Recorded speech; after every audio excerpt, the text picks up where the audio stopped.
having all the gear doesn't make you the thing, right? Having the Nike shoes or the whatevers and all the fancy stuff didn't make him a runner. Running made him a runner. And so for me, being a photographer isn't about what you look like, your gear, your lenses, your flash, all the flash, like the hype stuff. It's about getting out there and working and figuring stuff out. And with poor gear, that's basically your only option.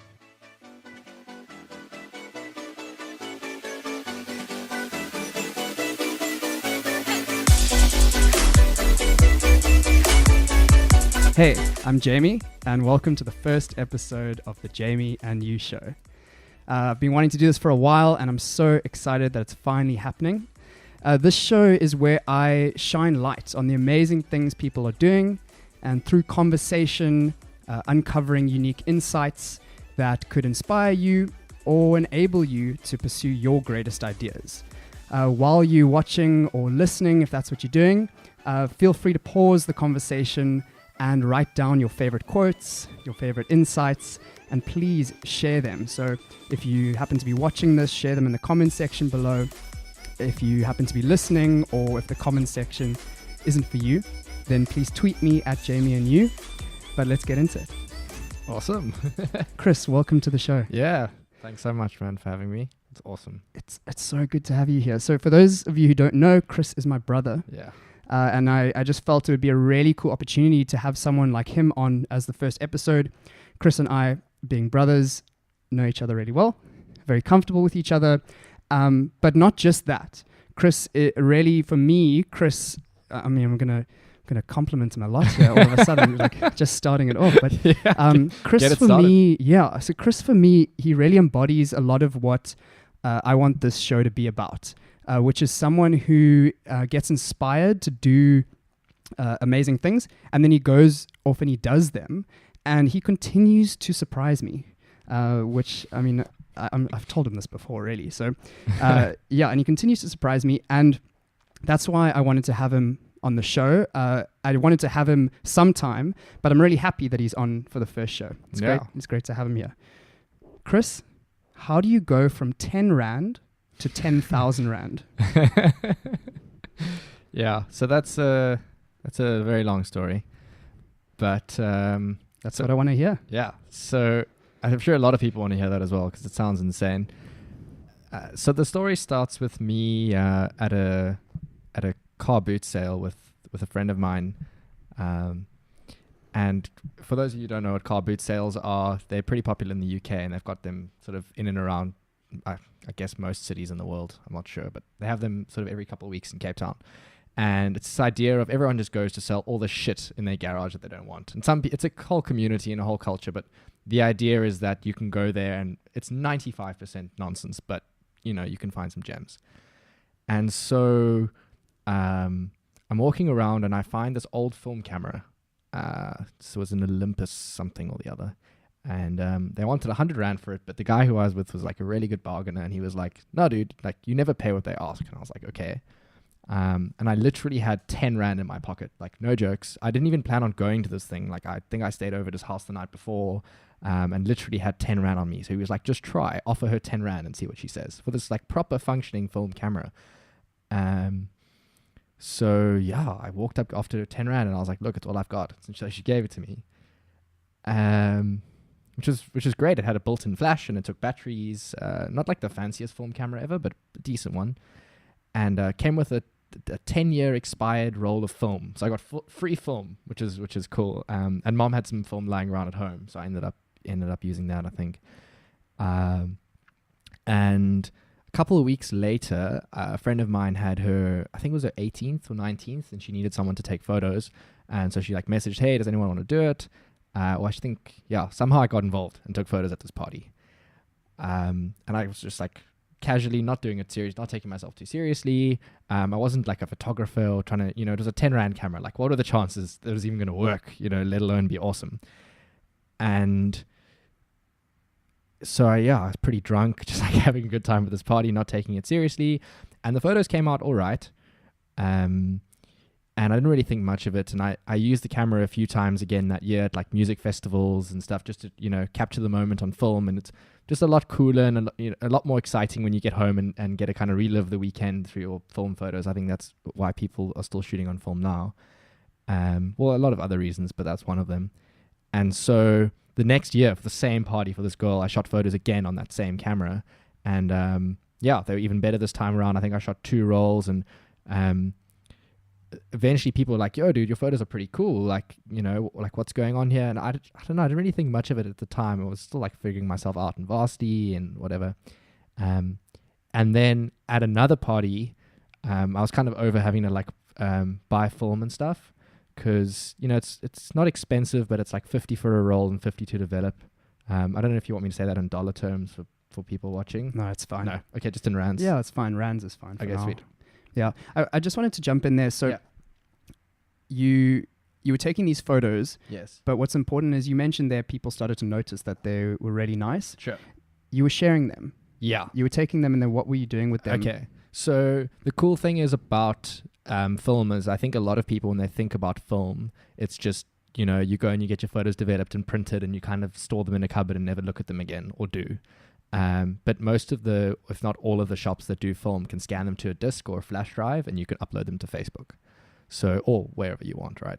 So a lot of people had obviously seen themselves tagged in these photos, and, you know, you don't often see yourself these days in these like grainy, cool, light leak looking film photos. So it's this really like artistic different thing going on. So yeah, that's how people had sort of seen them, was them being tagged, and they're using them in their profile pictures. And so that's obviously like really got me going, because I was, you know, providing great value to my friends basically, and I wasn't being paid for it. And if I'm thinking about it now, the first like sort of event I shot was also just like a friend's birthday party, but I shot with mom's digital camera, which I had no idea how to use, like fully auto pop-up flash, just blinding people. It was disastrous. But how I ended up editing the photos was quite similar to that very filmy look. Like I got hold of Lightroom, and I was sort of trying to replicate that look that I was getting from the beginning, like very warm, like very orange looking, filmic, grainy kind of style. And a friend of mine who's quite a good photographer, John T, he's got at Pixtagrams, for if anyone wants to follow him, he's amazing. He walked up to me and he said, dude, those photos that you shot at that party were amazing. Like those are some of the best event photos I've ever seen. Like, you should really consider doing this. This was on the digital camera. This is on the digital camera. So this is about the 3rd time I'd ever like taken photos, really, you know. And so what I really like about that is for 10 Rand, just remind me, was the intention to take photos at events when you bought the 10 Rand camera? Not even slightly. So the intention wasn't to shoot events. The intention was, that's a cool camera. I've got 10 Rand in my pocket. Yeah. I'm going to get this camera. Exactly. Then so I had no idea what I was going to do with this thing. Just by like discovering myself, I guess I figured it out. Right. You know. So maybe you, for some reason you're inspired to take photos.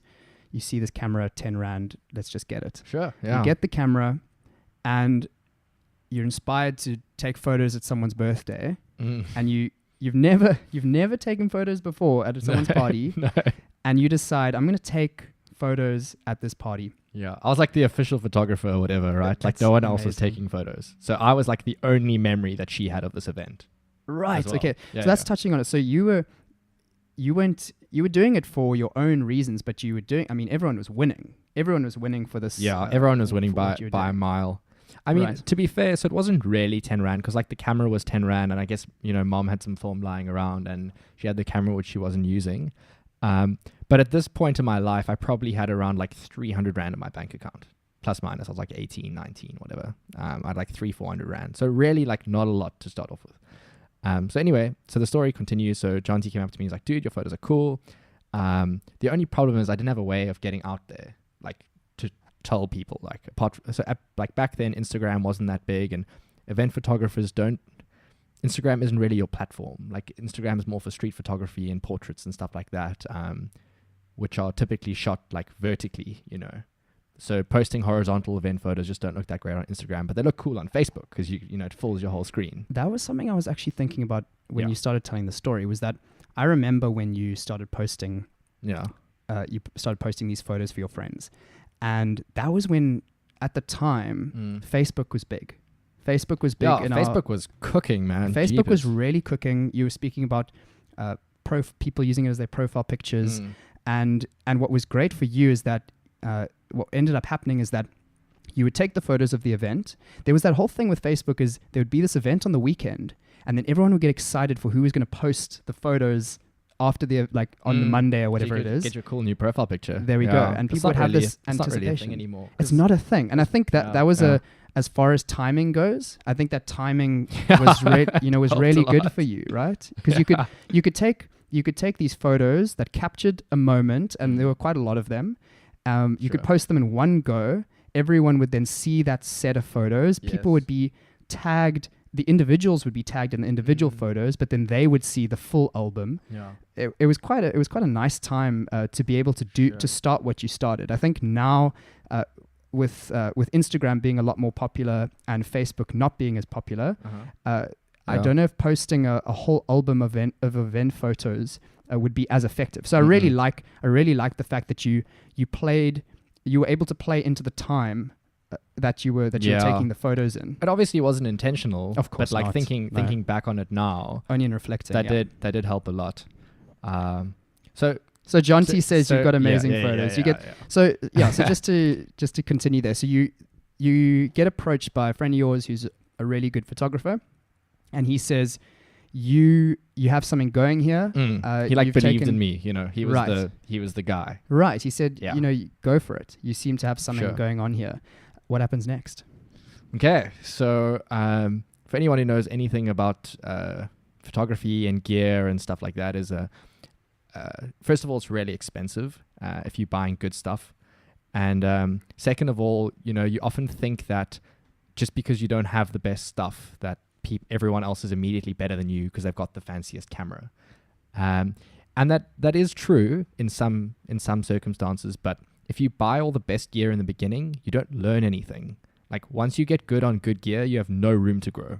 And I think that's like a major lesson that you can use in pretty much anything in your life. So that's like probably lesson number one that I learned from photography is start with what you have, get good, and then get better gear, because then you can become amazing. And you reckon that's because when you start on worse gear, you're not relying on that gear to make up for your own flaws. You have to get really good at the craft with the bad gear. Yes. Then once you're good at the craft with the bad gear, you add good gear to that. Exactly. And then you can take it to a much higher level. Yeah, because expensive gear is just so forgiving. Right. Like the if you take a really underexposed, poorly shot raw image of like an expensive camera into Lightroom, you can fix so much of it if you don't know how to use your camera, and it still looks pretty passable.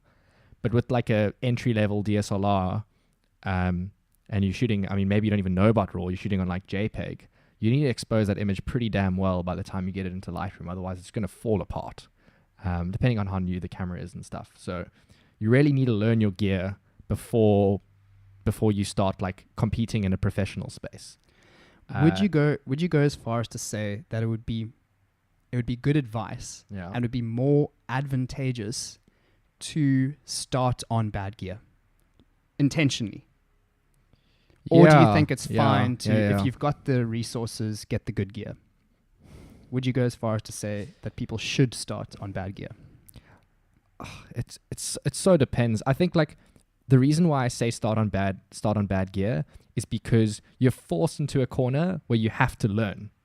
You have to spend hours with your camera mastering stuff, because this good gear is so forgiving. You can just think that, I'm good because it looks good, like it's passable.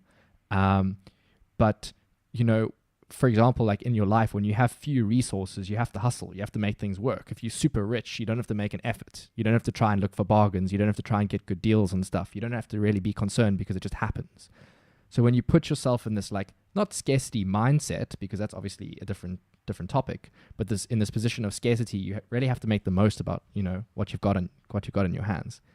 So I think if you're brave and want to learn, then yes. But to be honest, the entry-level cameras are pretty capable. They're not terrible. You're not walking around with like an old flip phone. They're pretty amazing. You can get a really good camera for not much money at all. So, yeah, I just wanted to add to that. So, you could be intentional and go get the bad gear if you want to learn, and you want to really be forced to have to hone your craft. You could Yeah. also be advised to I just want to add to that. Sure. Advised to buy bad gear. I mean, not terrible gear, but like entry, simple gear. Let's rather say.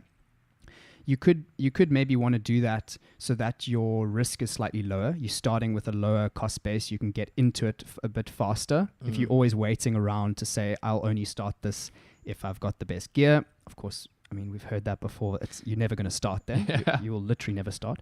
So I think what's nice is we've heard that second bit before, but now I see like this new element which says you should see it as an advantage to your.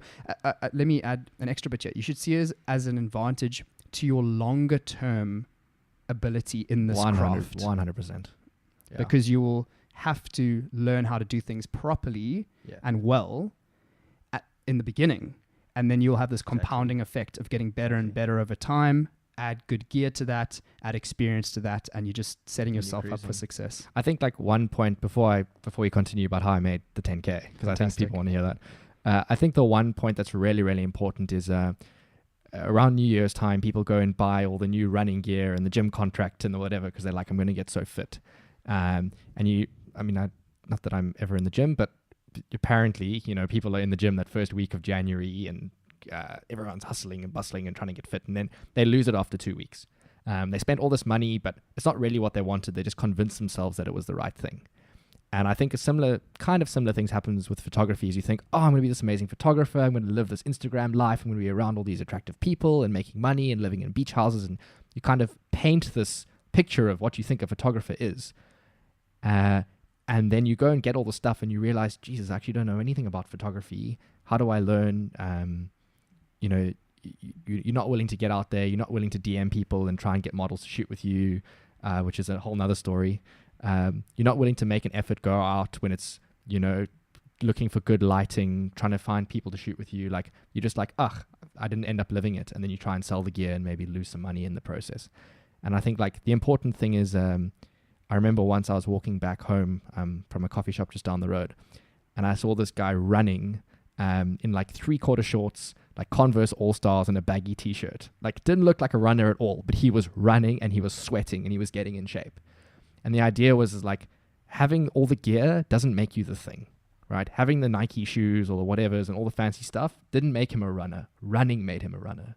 And so for me, being a photographer isn't about what you look like, your gear, your lenses, your flash, all the flash, like the hype stuff. It's about getting out there and working and figuring stuff out. And with poor gear, that's basically your only option. So I think, that's like the important takeaway. You summed that up really well. Thanks. That was really cool. How did you take your photography to the next level?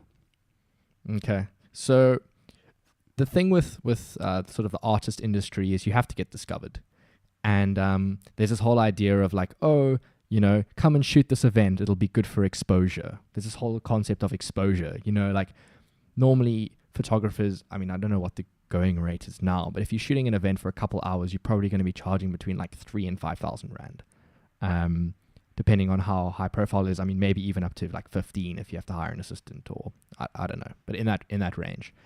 And often people think like, if they're on a budget, let's just DM these 8 photographers and say like, we'll pay you 1,000 rand for 3 days or some bullshit, because it's good exposure, even though like none of your images end up making the final cut of the album, or like you post them on Facebook and like 80 people see them, but they also see thousands of images a day on other platforms and you just become forgettable. Which is really sad. So, but you do have to get exposure. People have to find out about you. So it's this weird trade-off. I think any advice I can give to anyone who wants to start something like this is do your very first event for free, which is what I did.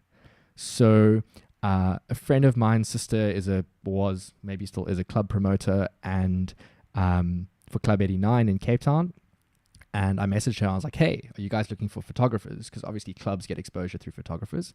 And she was like, not really, but let me speak to the manager. Like, we have someone they're checking out, but like, I don't know if he's that great. Like, how much are you charging? And I didn't know what photographers charge at the time because I never made money from it. So I was like, no, don't worry. I'll do it for free. I just want to get an album, like to see what I can do. So she was like, yeah, sure. That sounds great. So to shoot like pro photography, you need a thing called a speed light, which is like a massive flash that you put on top of your camera, which you can bounce off rooms and walls and stuff, because a little pop-up flash just doesn't work. It just blinds people and it just looks really, really bad and very unprofessional. Like if you ever see someone using a pop-up flash in an event, they don't know what they're doing. Or maybe they just were too cheapskate to hire one, because you can hire them for about like $150, which is what I did. So, I mean, I literally had like 400 Rand, 500 Rand in my bank account.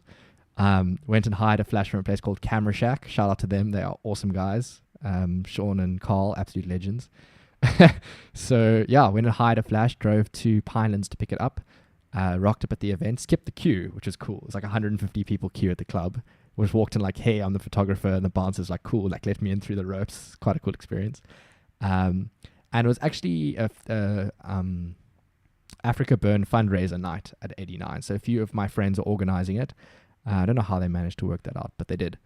And so I kind of had some cool friends there, which really made the experience quite enjoyable. It wasn't just this like empty club with people, or like empty of friends with lots of people I didn't know. So I felt quite welcome, which was great. And anyway, so shot the event. Didn't know what I was doing with my camera. I think I maybe learned how to shoot on manual mode like an hour before the event. I can't even remember. I watched a few YouTube videos and they like gave me some settings to use, which doesn't really work in real life, but like good baseline, I guess. And shot the event and then sent the manager a few images and via email. And he said like, yeah, they're good quality and stuff, but like it's not really what I'm looking for. He obviously had a specific... The thing is, he didn't tell me before what he wanted, really. So I thought that was kind of stupid. Like if he said, I want photos of my staff, then like tell me before the event. Or if I need photos of people at the bar having drinks, then tell me that. Anyway. And I was more about just getting photos of the people, because, you know, that's what I'd always done, is taken photos of the people for Facebook and whatever.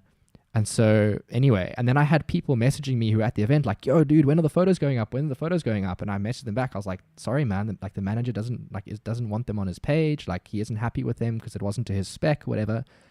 Then eventually I messaged the manager because I like on Facebook, and I was like, dude, everyone's asking me for these photos. Like, let me upload them. So he did. He gave me like permission on their page, and I uploaded the photos, and the reaction wasn't massive. It wasn't huge. It wasn't like, oh, breakthrough. Who is this protege of a photographer? But it got me my first customer. And I think that is where the 10,000 Rand story starts. That's huge. Some of my takeaways. You went into this unprepared. Well, let me rather rephrase that. You went into this as little prepared as you needed to be. You knew that you needed a good enough flash, so you knew that much. Yeah. So you made sure to get that. You knew that you might have to know how to work the settings of the camera. So just before you watch a quick video to make sure you got the settings. No jokes, literally like an hour or two before the event. I love that. So the event was happening. You had to do it. It was going to happen. Yeah. You just had to make sure you did it okay. Well, yeah. And then it ended up being more than okay, of course. And then the other takeaway was actually just the thing about the guy who didn't want to end up posting your photos. Maybe, a lesson there, maybe this did change your approach in future, but just me thinking about it now would be, how are you reaching out to the person you're doing the job for and saying, what are you expecting? And then I'll make sure to try at least get that for you. So, that's what you want, one takeaway. But what I really like is that it seemed like you backed yourself enough to actually say, regardless of me not hitting exactly what you may have thought you wanted, I think these should be out there, and other people do too. And I'm really happy it worked out the way it did. I'm really happy that he then agreed to it. You got exposure. Sure. Of course, here we go, because first customer. First customer time. Yo. So that was... So I can't quite remember how it got approached, but... I just want to quickly add one thing before I get into the story. So the tricky thing about photography is it's not like a lot of things in life where you can go back and fix. So if you're like building a website or making a song or maybe recording a music video or something like that, you can review the footage and be like, no, I don't want this. Or you can go back and fix. A lot of things you can go back and fix.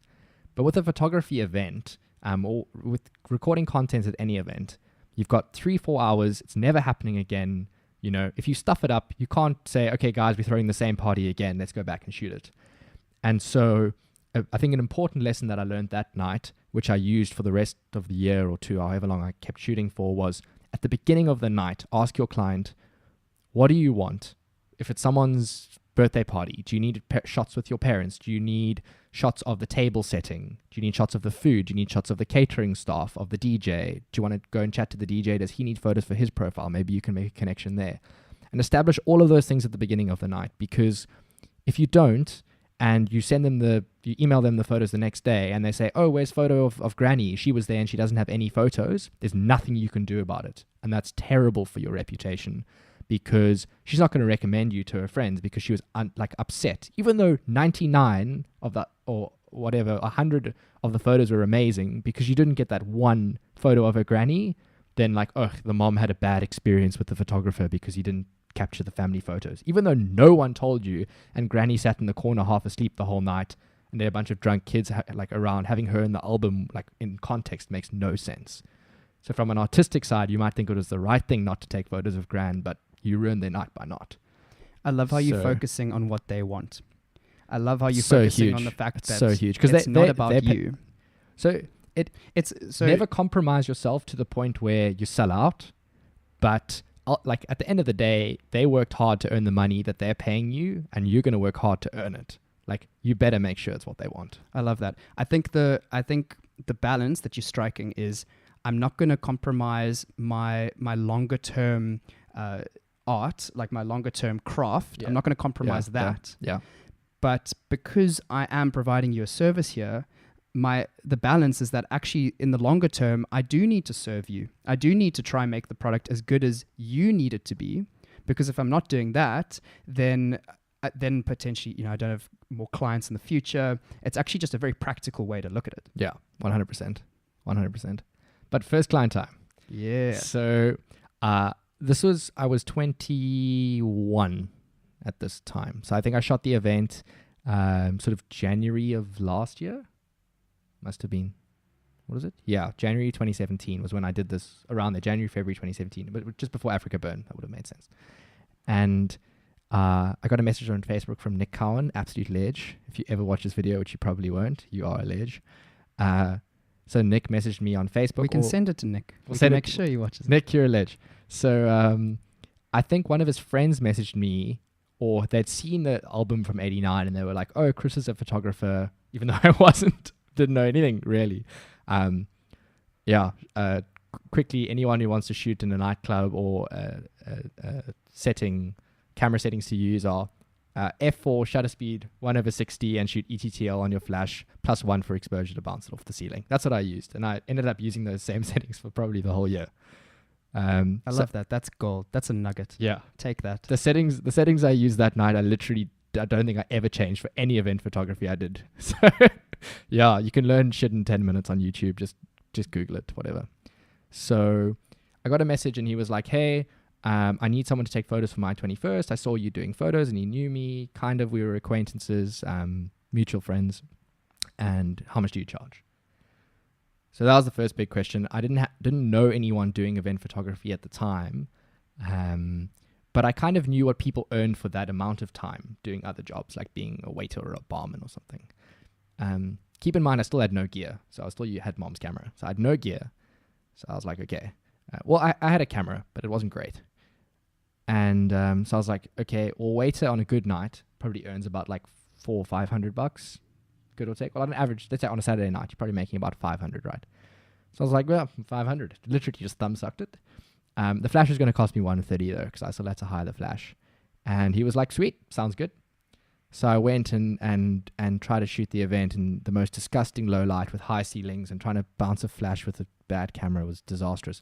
But the photos came out pretty well. And he actually still has that picture as his profile picture, like a photo I took of him on his 21st, still has it as his profile picture on Facebook and Instagram. And that is awesome, because the profile picture you choose is the one that you think's the best representation of what you look like to the world. And it was that photo that I took of him at the first ever paid event that I did, which is so cool. Did that get you more attention? The fact that people were now making your photos from the event their profile picture? Um, Was that how you got exposure? Because you mentioned earlier that you needed this lucky break, you needed exposure. Yeah, I think yeah. one example you used was the event. So that first club event you shot. Sure. Cool. Sure. That gives you credibility, which is really cool. So a club almost endorsed you, which I think like they sent me their watermark and I put it on the photo as well. So I think that was that helped was a lot. awesome. That was awesome. So you got that endorsement, which was cool. Yeah. And I mean, to note, you worked for free that night, so you didn't get extra income. I worked for negative money because I paid for the flash. Right, good point. Yeah. So I love that. So you paid for the flash. Yeah, you were going paid to work for them, which is a weird one. But what you were doing is you were investing. Oh yeah. So it was a marketing expense, I guess. Like you want to think about exactly. It like that. So you get the endorsement, and the endorsement's good. Then you're getting the exposure because you're putting the photos up, and then people notice it. And the reason I touch on the profile picture thing is because I think there's something quite special about the fact that it's something that someone's doing to express themselves, and that personal endorsement to say I feel comfortable enough with this product or with this thing that's being created that I'm going to share it, and it's coming from like a person rather than just a brand or a company. I think that's quite there's something different about that. And I wonder I mean, I doubt you were maybe thinking about it strategically like that, but maybe you were. What did you think about the fact that you could take photos in order to make good profile pictures? Did you start focusing on that? Okay, so we can chat about that. Actually, from that event, I had someone message me the next day who made his profile picture. His name's Aiden. He was staying in a digs with Nick and all these other guys. And he sent me a message the next day and he just said like, hey man, just wanted to say thanks for the photo you took of me last night. And I was like, okay, cool, thanks. He's like, I think that's the best photo anyone has ever taken of me. And he was like in his 20s, you know? He wasn't like a little 8-year-old kid. And for someone to say that to you is just crazy. I'm like, I think even an analogy, I think like them making your picture their profile picture is like you hanging their art on your bedroom wall. It's just like, you know, I'm willing to look at this and let this be part of my life every single living day. I think that's cool. So the strategy for how to get more profile pictures is people love being in a profile picture with one other person. I don't know what it is. I have this theory that you try and be in a profile picture with someone like less attractive than you, so you look better, or like more attractive than you if you're not so attractive, so they think it's you when you try add randoms on friend requests. Like there's weird tactics. Like why do you have another person in your picture? Like are you best mates? Like I don't know, is there some sort of like strategic alignment going on? I don't know what it was, but people love having another person in their profile picture. Was that just by observation that you noticed that? Those were the ones that people would set as their picture, the ones with multiple people. Yeah. So often it was like at these parties and events, it was like the guy who's been best mates with the other guy since they were like 6 years old. And now they've got that like, oh, like grown men now are taking this photo together. Or like two girls that maybe live in an apartment together. And it's like their little cute like digs apartment photo that they now have. So a lot of the photos I'd do is I'd pair like 2 people together or 3 people together because the lens I was shooting on wouldn't really let me go wide enough to shoot more than 3 or 4 people. So it just like became a part of my style. Like I was limited to only getting 2 or 3 people in a shot without being on the other side of the room. I love that. The constraint of your camera actually turned out to be the defining point that made it unique and actually made it something that people wanted to see. I literally had people saying to me like, dude, it's so cool when you get like 2 or 3 good mates in photos together, because it's just like everyone can see everyone. Like when you look at a photo of one person, it might not capture their personality amazingly. But when you have like 2 girlfriends like hugging each other and looking at the camera smiling with so much joy, people can just see like, oh, those girls are best friends. Like there's so much energy in a photo when you have 2 or 3 close people together. Just one person doing like a silly pose just falls so flat. And so those profile pictures of 2 or 3 people were just killing it, like massively killing it. I love that. You're reminding me of one of my favorite photos of me is a photo of me with like my good friends. We were out at a club one night. We were having a great time together. Got my arms are over, we got our arms around each other. We big smiles on our faces. It's a genuine moment. I think that's I mean, it feels more Exactly. authentic. It's maybe. real. Yeah. It's real. And also when people are in a photo by themselves, they like don't know what to do. They're kind of like, Right. do I pose? Do I like hold my drink up? They're like, what? Like, what's going on? But when you have two people, it's just immediately like arms around each other or like doing something silly together. It's just like, it creates such more like a memory in the photo, like a reason as to why you took it, as opposed to just like a random person being by themselves in the frame. Unless it's their party, of course, then you probably need a photo of them by themselves.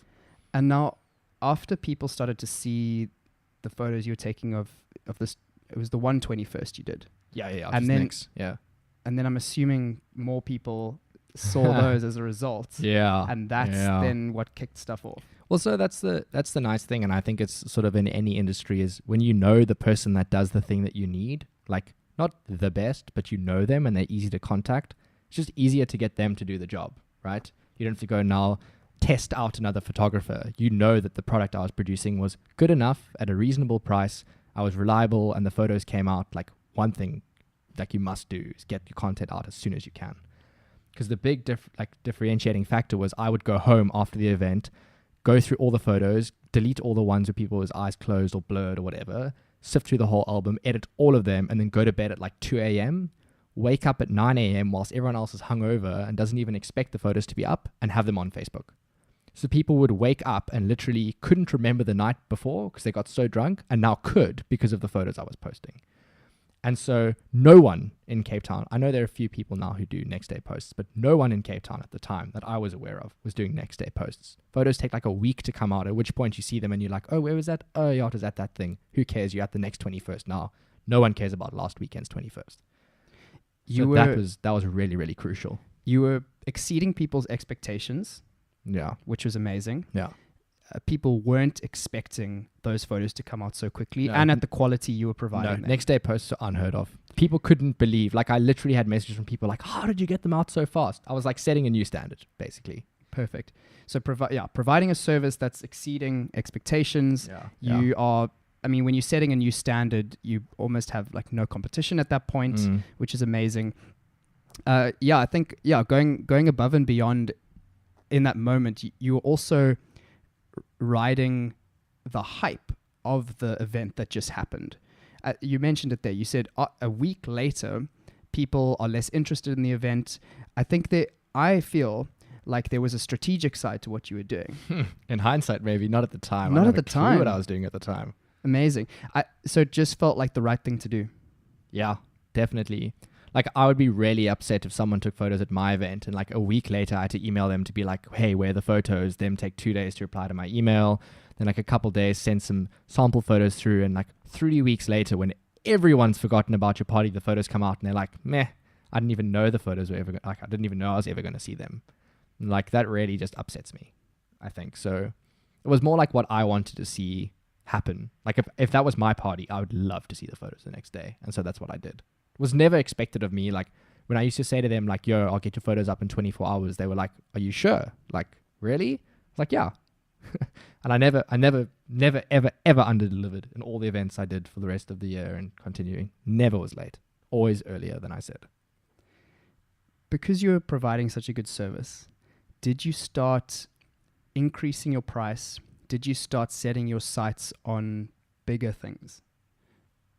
Or were you quite happy to think of it as a hobby and that actually it was something that was bringing you a little bit of extra money? Yeah. How did you handle that? So fortunately, still living at home and having most of my expenses covered, I didn't need to think like, okay, how am I going to hustle? Like I need to go like start shooting corporate events and charging 20K, so I can pay for rent and car and blah, blah, blah.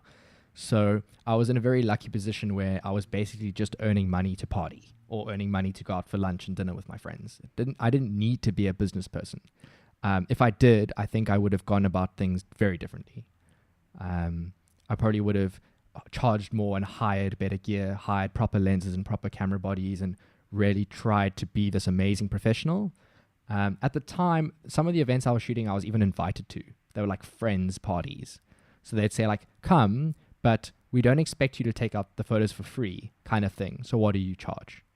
And it was this idea of I can still go, I was getting like pretty drunk at these events. Like I was dressing up in the costumes that everyone else, I was part of the party, which I think actually in hindsight helps a lot, because when there's a photographer and he's in a suit and tie and not really meant to be there, everyone's awkward.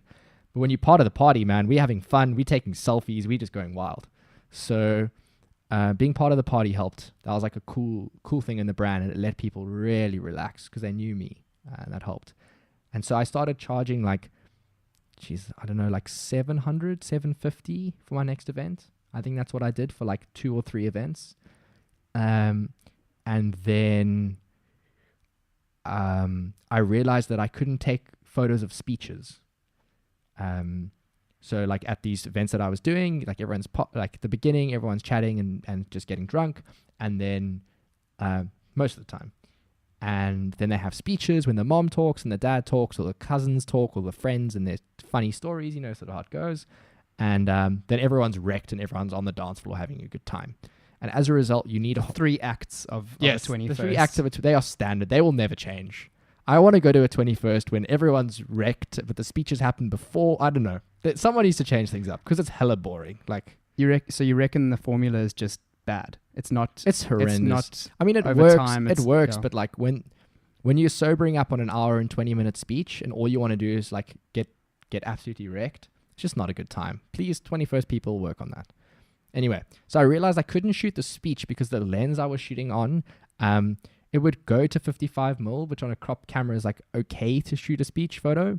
The only problem is that on that lens, the aperture that would be at was at f/5.6, which means that you can't let that much light into your lens. So you need to turn your flash up a lot. And so as a result, your flash can't fire as much. And in key speech moments when the daughter's hugging her dad, like half crying after the speech, if your flash isn't firing because this thing's overheating, you miss the shot. And like I said, events are a once-off thing. You can't get them to hug it like, oh, just go back and hug your dad again and pretend to cry and let me try get... So that happened a few times when I was missing shots. So I was like, hey, screw this. I need a new lens. So I bought a 50mm 1.8 STM for 800 Rand from some guy on Gumtree. Great condition lens. Like basically brand new. This guy had barely used it.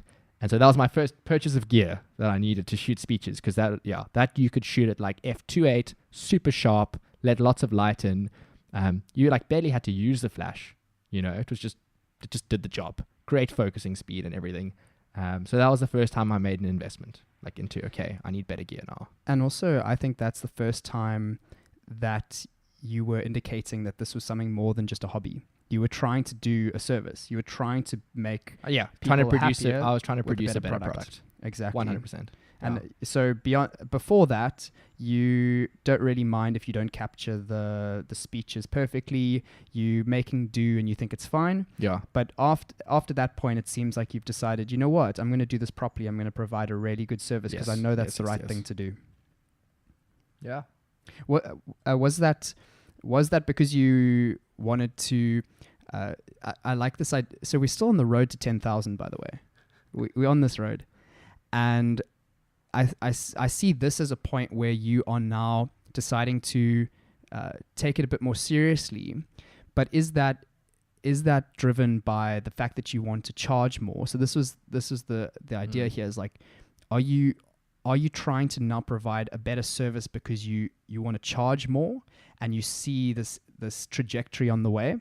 Because I mean, after you've done a few events, people are saying, oh, your product's really good. You kind of start to think, you know what, like, here we go. This could be something big. So in hindsight, after the second or third event, I knew I was undercharging. I was undercharging by a mile, basically.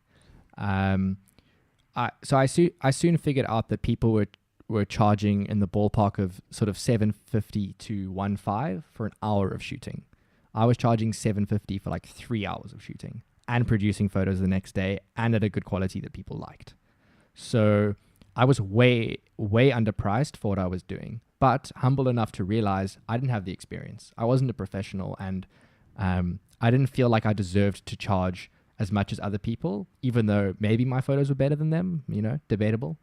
But I knew I had a lot to learn, and so didn't want to, when people found out like, oh, did you hear Chris is charging 3,000 Rand? And they'd be like, dude, that guy's been taking photos for 2 months. Who does he think he is? That's the last thing I wanted. So I maybe sacrificed a bit of profit in the beginning, but I wanted to really build in the, like, you're kind of just paying me because it's unfair not to pay me. because I was friends with them, Like if people found out I was doing it for free, I'd just be this like pushover kind of guy. They needed to reward me somehow. But charging your friend 3,000 Rand to take photos at their party and being friends with them for 10 years is pretty rough. So, yeah, it's kind of this integration of like wanting to pursue, wanting to build and develop on myself, and then also this long-term vision of let me see where I can go with this and what I can start charging in the future. Right. And you weren't just going to be taking 21sts all your life. No. You were going to be taking photos of other events. Yeah. And what I just want to add in here, Chris is not a photographer. Not even slightly. I study finance. We haven't said that yet. Yeah. I'm a finance student. Chris is a finance student. He's not a photographer. Yeah, I've never taken...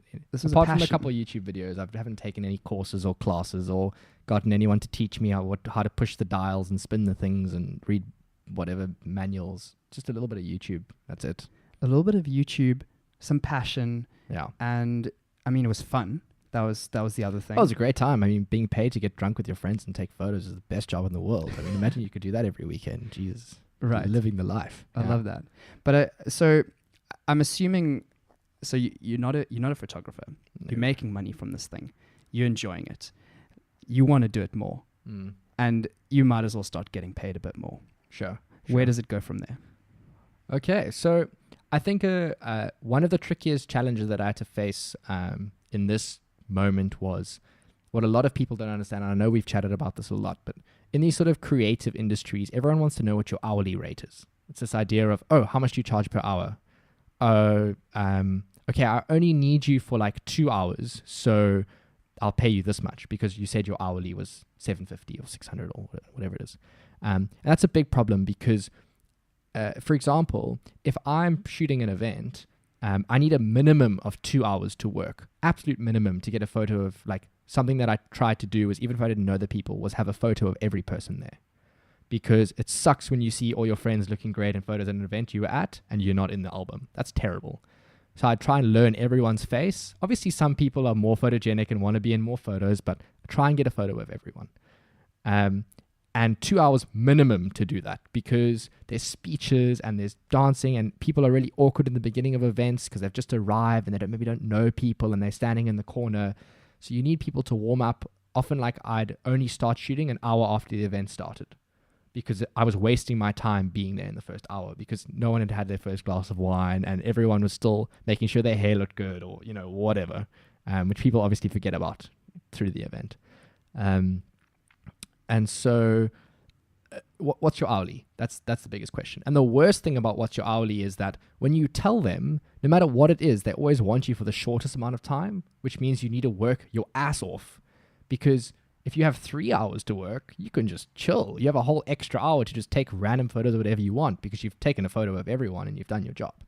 So that's a new way to look at hourly. It's like, this is my hourly at my fastest speed. Yeah. So this is if you want me working at my fastest for 2 hours, this is my hourly. Yeah. And if you want want me chilled, I'll charge you less per hour. Exactly. Yeah. Which would then, as a result, end up being the same amount overall. Exactly. So you shouldn't be charging on hourly. You should be charging on the product. Because so think about it like this: like if you're shooting a 2-hour event, you want to produce about 100 photos. I'd say is a good amount in 2 hours. Okay. But to produce 100 good photos, you have to shoot about 300 because you have to shoot a double of every shot you do because people blink, or your flash doesn't fire or something, or it's blurred or doesn't focus, or it's something goes wrong with your camera. So you probably have to shoot about 300 photos. And if you think about that in time, you have 120 minutes and 300 photos. So let's just make it 350 for maths.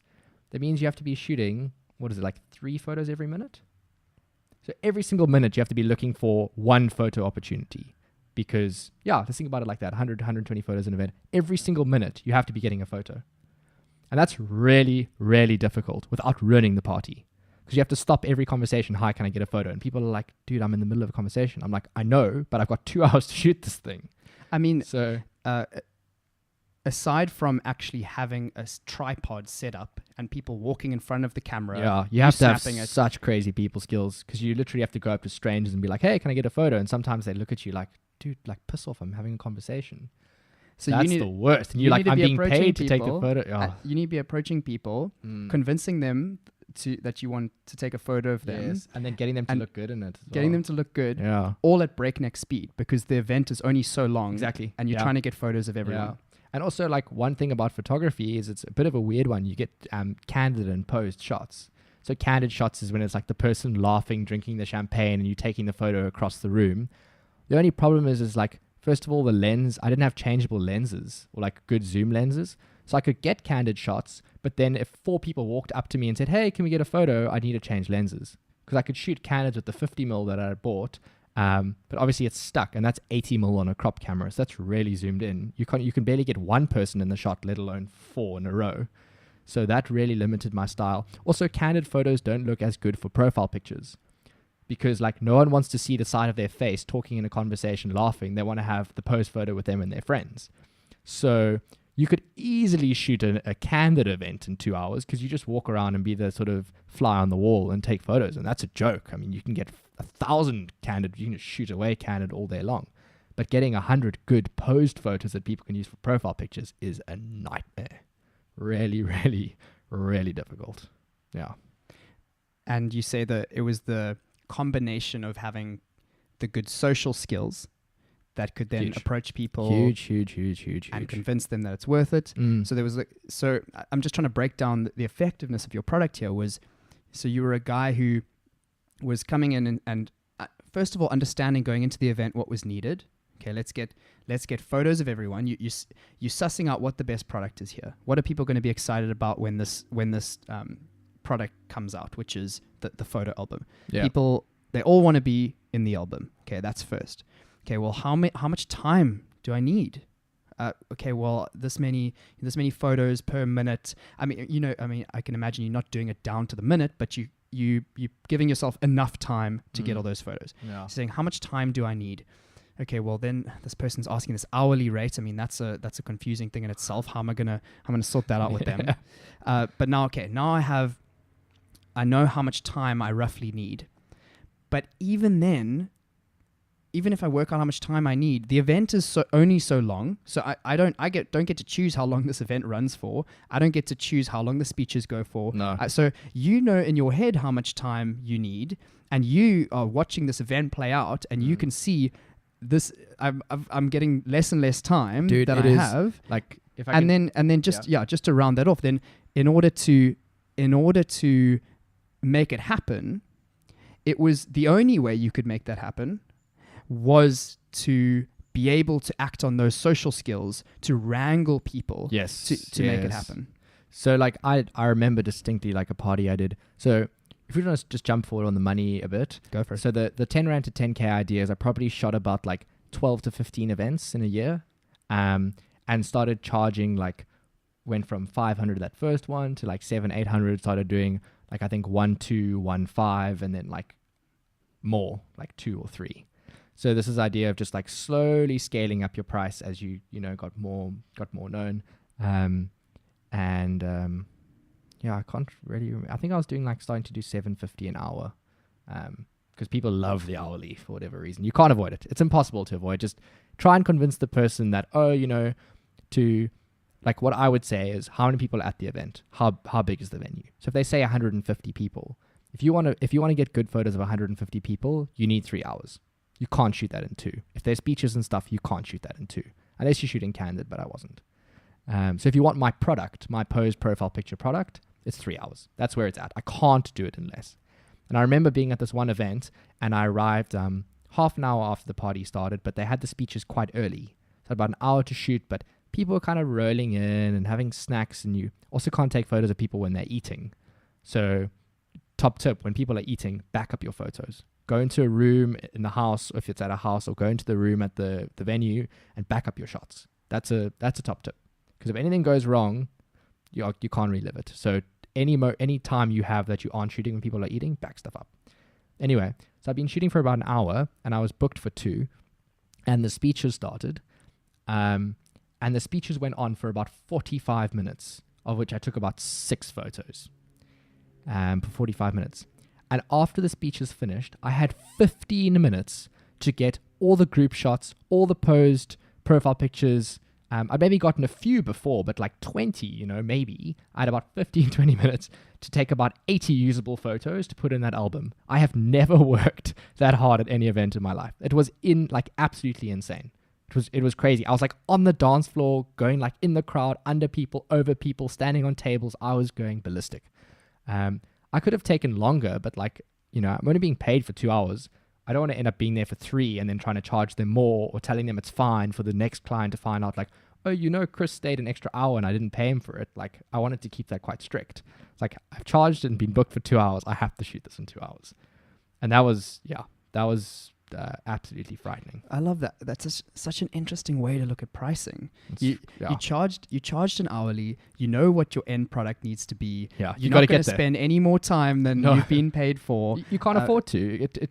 It compromises your brand, because if people find out that, especially if you're charging 800 Rand or 750 an hour, if you were there for an extra half an hour, didn't charge for it, they got like 400 Rand odds worth of service for free.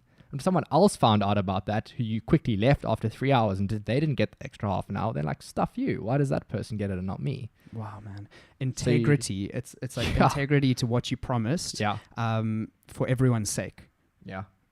That's amazing. So the way you ended up growing and getting to the higher prices was this consistency of, this is what the product is. Yes. This is how much I charge. I'm going to stick to that. I'm going to be consistent on that. You who wants to hire me now is going to see how amazing the last event was, and you're going to want to hire me off the back of that. I'm sure there are going to be a lot of referrals because you are also interacting with the people well. You're taking your service seriously. Yeah. So people are then saying, hey, who shot your 21st photos? Oh, it was this guy. Exactly. And he works like this. He works well. He's reliable and all of that. So your word of mouth was coming from the fact that people, it wasn't that the person whose 21st it was, or the parents of that person, it's not like they were going around and saying, this, you have to hire this photographer for anything, just do it. It wasn't that. It was that your product was getting exposure. So the actual photos were out there, people were seeing them, and then people were asking. So that's so good. How did that happen? Then they were going and asking the person whose 21st it was, who did this, and then they would say, this is the person who provided such a good product, and this is how they work. They work well, and that's when you could be sold at that point. So the product was so good and getting sold, and that was the exposure. And then you as a person was like the second level of the product. Yeah, I know what you mean. That then would maybe sell you even further than rather because than of the saying, professionalism of your product and the like real life interaction with people and the service you were providing. they're both the product. Yes. Yeah, That's almost what I'm hinting at here. Yeah, it's a service and a product that you're selling, effectively. Right. And the beautiful nature of Facebook is a thing called mutual friends. So, someone sees, like this one girl, I remember I shot her party in Durbanville, never met her in my life, but she was like, oh, I saw this photo you took of so-and-so. And a rule I have, which I will always have, I don't do much photography stuff anymore. I've kind of moved on, as you know. But a rule that I have is that if the person doesn't look amazing in the photo, you don't post it. They must look amazing. So what was happening is people were looking so good in the photos I was posting because I made sure of it. There was never an awkward bad photo. I mean, unless I knew the person was funny or whatever, or they asked me to post it, or there was some banter. People always looked the best they have ever looked in any photo, mostly because I gave them a bit of a tan with the filters and stuff, like made it look cool. But a girl saw a picture of her friend, and obviously her friend looked gorgeous in this photo. And she was kind of like, whoa, I've never seen my friend look like that before. I want to look like that on my special night. So it was like, selling this product of like being able to make yourself look good. Like this photographer was like adding to your image in like a weird way. I didn't have a brand. I wasn't like, them wearing a Nike t-shirt or something and looking cool.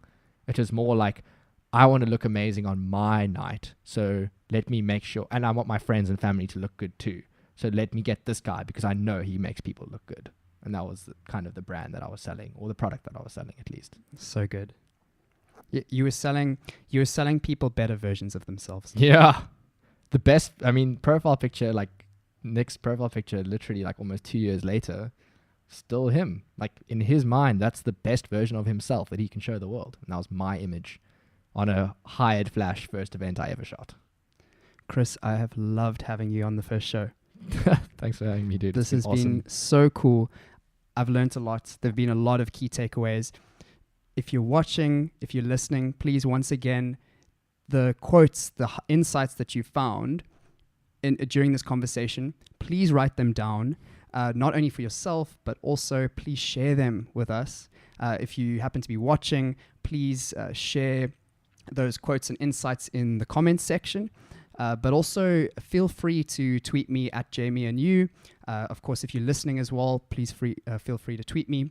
And also, if you're watching the video, please like the video to let us know that you enjoyed the conversation, and subscribe, and then you'll see these new videos as they're fresh. See you next time. Cheers.